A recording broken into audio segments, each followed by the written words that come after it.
let's talk about it. Let's make it clear. But right now, what is clear? What is clear is we need to do the booking process there. Yeah, she's asking that she is brought to the hospital. You can do that there. Is that too much? Yes, sir, that's too much. Oh, is that too much? 80 years old siya. 80 years old siya. 80 years old siya.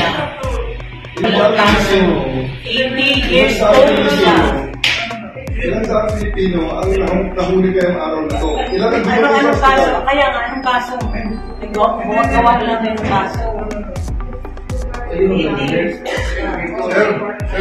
Kung kayo lang sir, ilang Pilipino ang binukay, ilang presidente na namumuk. so that means that you are banking on the inequality of the law because of the statute of limitations. Recognizing our obligations under the okay, sir?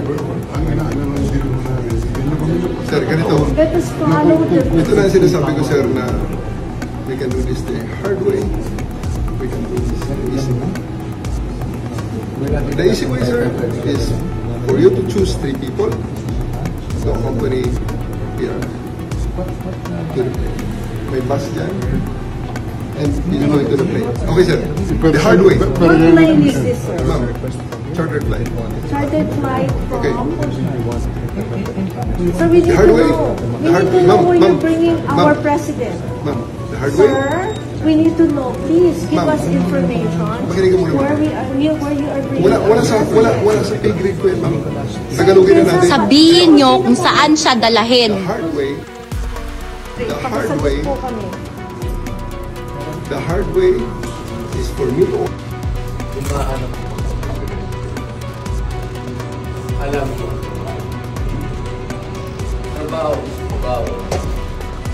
trabaho nila, alam nila, pero best really ko, wala nang pilitan na respetuhan lang. Anyway,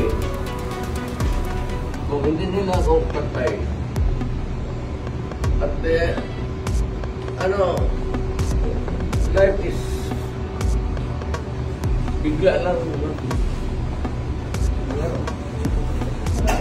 Sila na naman ang nasa kabila. Bawat tuloy ako. Alam naman nila ang possibility niya. It's just a matter of months actually. Kung manalo si Inday pagka-presidente, saan ito pulutin ito mga ito? Ubus ito. Iya, kailangan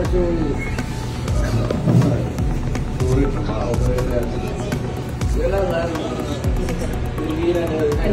pigilan si Inday, tatakbo ng presidente yan, lalo na ngayon, nag-generate ng simpatiya.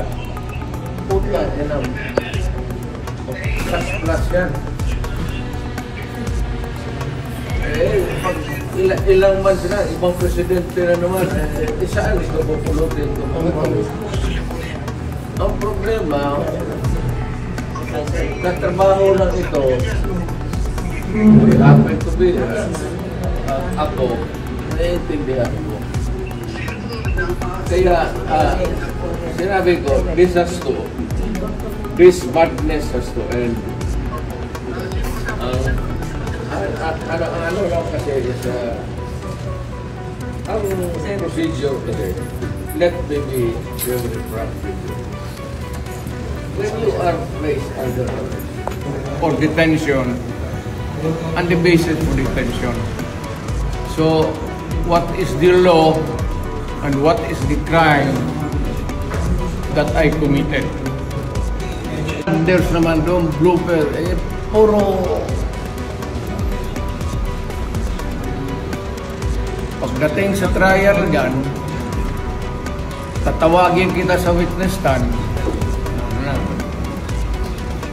Sabihin ko, you're the person who arrested me. May I know the reason why? Have you read the documents? Or at least, have you read the case at that time when you made the arrest? So that you would be guided to what you should know. Yan lang yan. magkaibigan tayo, galing ako gobyerno. YouTube General naman kayo. Alam mo ba na hindi man lang siya na-serve kung anong kaso kung sinacharge sa kanya ngayon? Hindi niya alam. No? Kahit na PI man yun. Alam mo, ang charge sa kanya nasa dyaryo lang. And then, hindi pa kayo na ano na ganito ginagawa natin. Sumusunod tayo sa isang entity na hindi na tayo member. Nag-withdraw na tayo. And yet, sir, you are the Prosecutor General. Yes. You know how to exercise due process. Before you can even file charges, you have to file a complaint. We have to file a counter affidavit.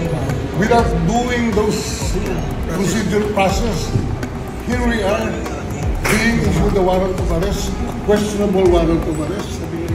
Ano naman po, sir? Sir. Show to me now the legal basis for my being here.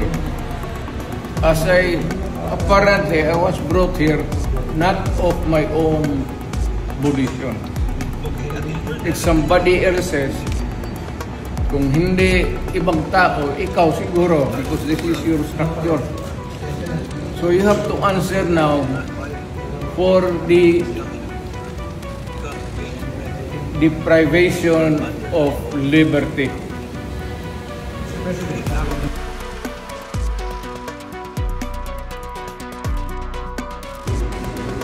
You know, restriction over freedom, familiarity. Before you deprive a person, even forbidden, you must have a legal basis. So, show to me now the legal basis for my being here. As apparently I was brought here not of my own volition.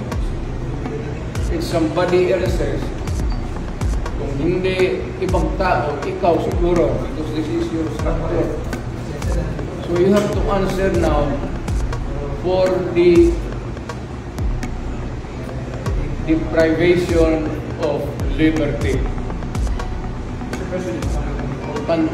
Yes, sir. I understand, Mr. President. The decision to bring you here is not a decision that was made by us.